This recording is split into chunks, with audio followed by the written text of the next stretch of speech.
এই সরকার এই প্রশাসন দিয়ে নির্বাচন করবেন, তো প্রশাসনকে আমেরিকার থেকে ইম্পোর্ট করবেন নাকি? এই দেশের প্রশাসনকে ঢালিয়ে সেজেই তো করতে হবে।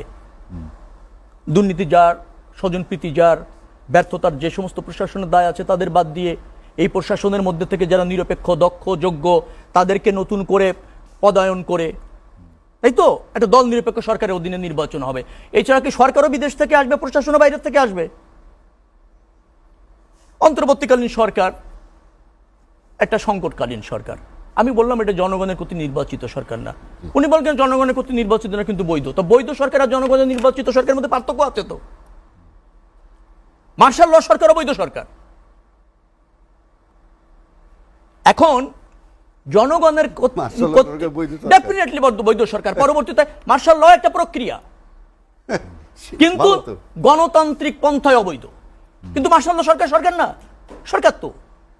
অন্তর্বর্তীকালীন সরকার বলেন যে তার নেয়া মেয়াদ ঠিক নাই, তো মেয়াদ ঠিক নেই, সে তো স্বল্প মেয়াদের সরকার। তার মূল দায়িত্ব হচ্ছে একটা গ্রহণযোগ্য নির্বাচন করার ক্ষেত্রে অন্তরায়গুলি চিহ্নিত করে সমাধান করে নির্বাচিত সরকার প্রতিষ্ঠিত করা। সে তো মানে কোনো নির্দিষ্ট মেয়াদের জন্য জনগণ কর্তৃক নির্বাচিত বৈধ সরকার না।